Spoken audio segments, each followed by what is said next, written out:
Olá, meu nome é Daniela Freixo de Faria, hoje eu estou com a Débora Long, psicopedagoga e terapeuta familiar. E a gente vai falar sobre os diagnósticos.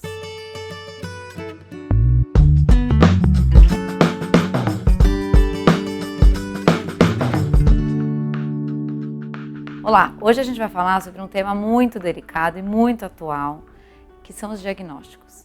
A gente tem visto que essa tem sido uma demanda, né, das famílias, é uma angústia de qual é o nome que isso tem, né, o que é que ele tem. Uma necessidade. Uma necessidade. E isso nos angustia muito, Sim.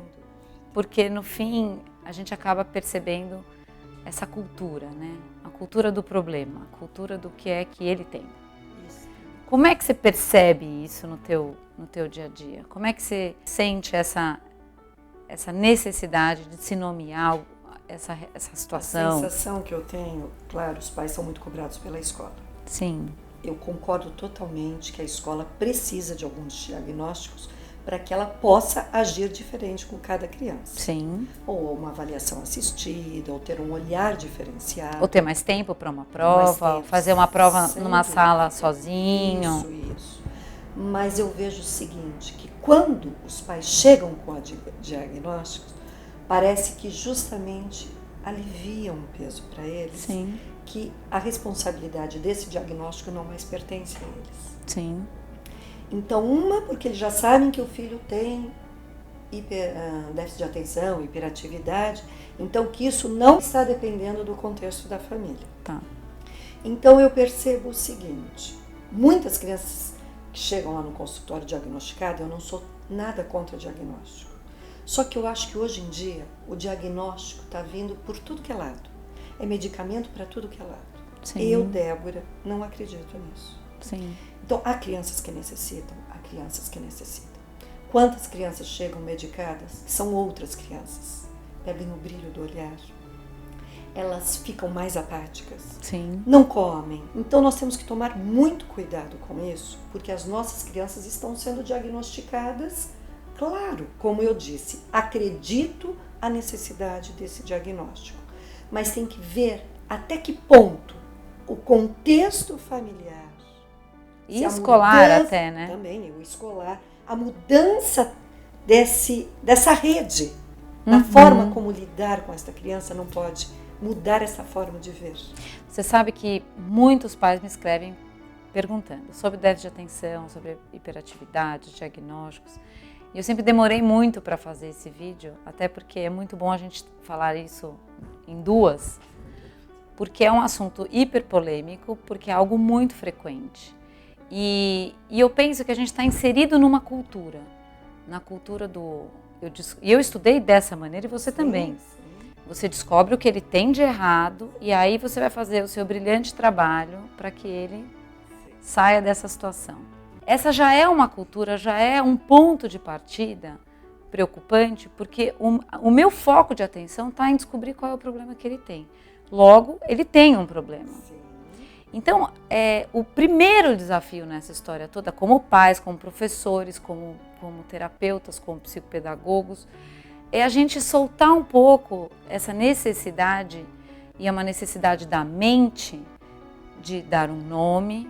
Aí eu me acalmo, a hora que eu me acalmo, eu posso falar, eu já sei qual é o problema, então eu me sinto no processo mental absolutamente em segurança, para daí eu fazer o meu trabalho, ou eu como mãe, para daí eu sei então que agora qual é o foco de tratamento e como é que as coisas vão se resolver.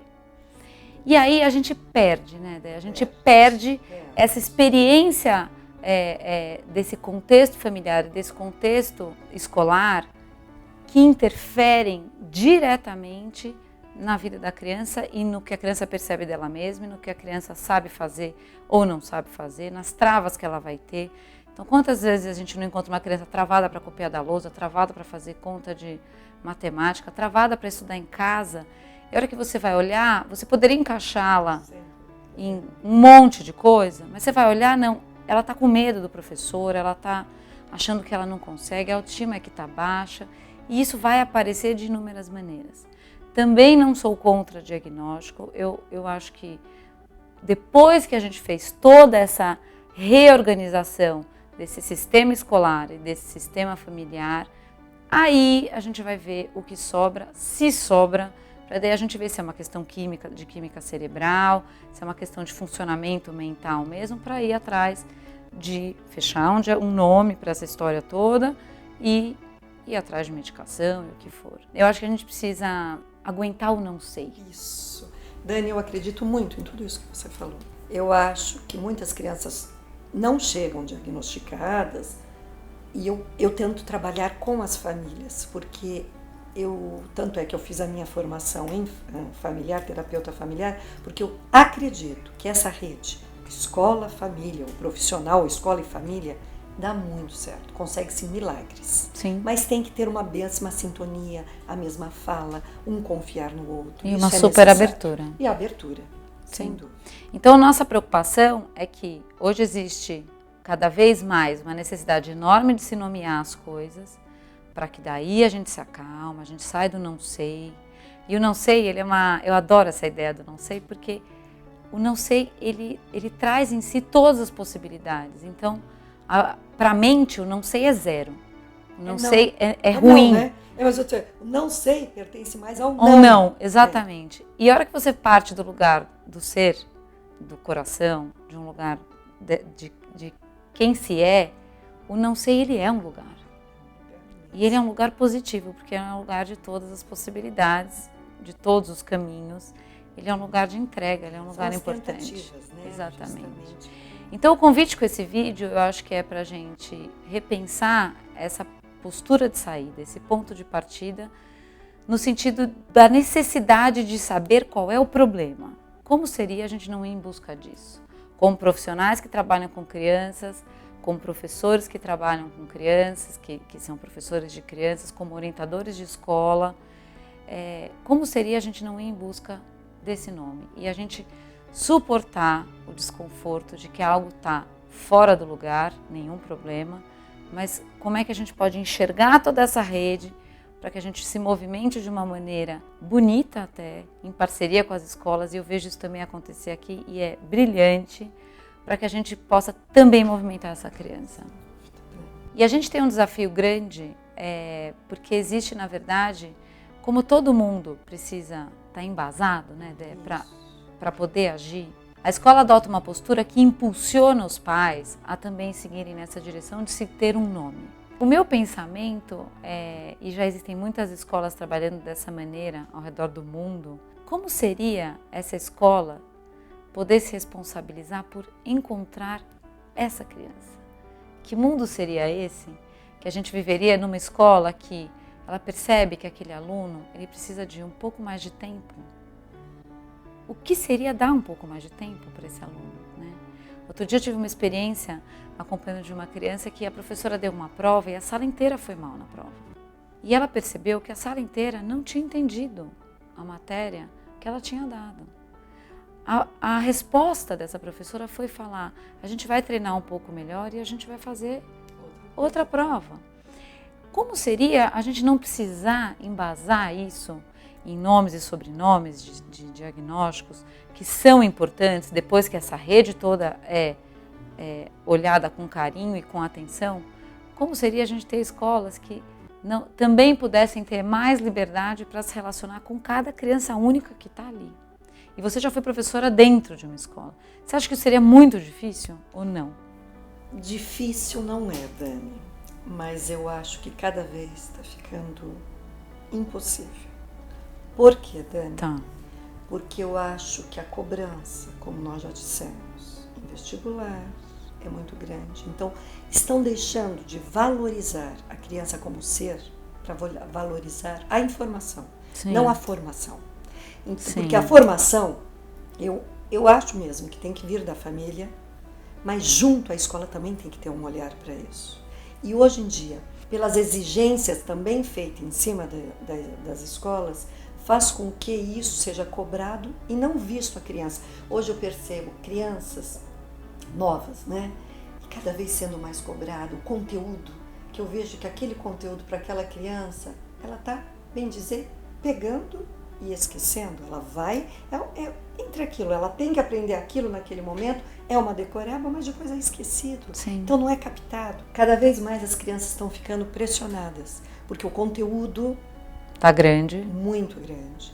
As exigências, não que eu seja contra, eu acho que as crianças têm que fazer lição de casa, têm que ter o estudo em casa, eu sou totalmente a favor disso, para que a criança possa se tornar um adulto com essas responsabilidades, com essa rotina, para futuramente E poder... perceber que você tem sempre um caminho de dedicação para chegar a qualquer Sem coisa. dúvida, justamente, são os desafios. Mas eu acho que, quando você me pergunta dessa escola de A gente até olha para cima, né? de sonho, eu acho que cada vez está ficando mais difícil pensar nessa escola de sonho.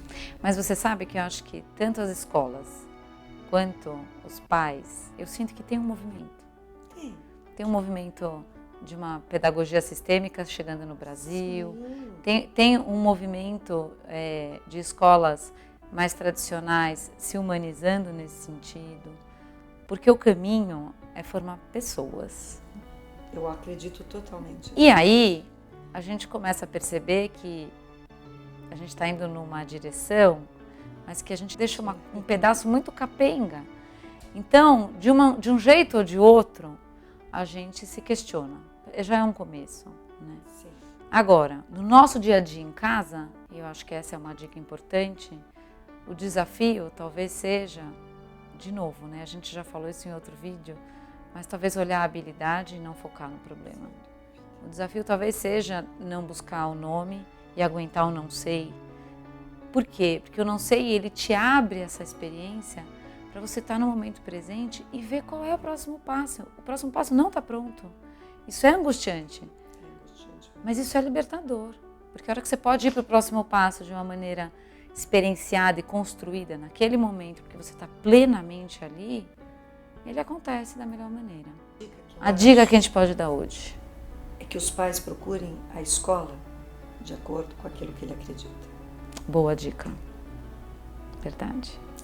Porque se ele também quer conteúdo com o filho, então ele procura uma escola mais conteudista. Existe essa conversa, né? Qual é a melhor escola? Por isso que essa história de ranquear as escolas é uma judiação, né? Porque no fim, calma, não tem a melhor escola. Tem a melhor escola para a sua família. E dentro da sua família ainda tem a melhor escola para cada um dos seus filhos, né? Precisa fazer sentido. Porque senão você também vai viver um período da vida tendo que brigar para algumas coisas acontecerem, mas você está num ambiente que se propõe a outra coisa. Então, quando você busca essa harmonia de sentido, tanto da escola quanto da família, e isso começa a ter uma sinergia e a ter uma conversa, essa vida escolar e esse time que se forma com muito mais facilidade. Acredito totalmente nisso. Né? Então, vamos primeiro olhar o antes, cuidar desses contextos, aguentar o não sei, e que se depois de tudo isso ainda houver uma necessidade de diagnóstico, que a gente faça isso com muita seriedade, com muita tranquilidade, para que essa criança realmente tenha o melhor apoio possível. E eu acho que fazer isso, o diagnóstico e a medicação e todo esse caminho, se a primeira opção, realmente a gente deixou de cuidar de tanta coisa e essa criança talvez ela fique apática, com seu olhar distante, sem brilho. É um olhar meio longe, né? E a gente deixou de cuidar de coisas que eram muito mais simples, né? Muito mais simples. O vídeo de hoje foi esse. Agradeço a Dé, querida, e a gente se vê depois. Eu tchau, que tchau. agradeço.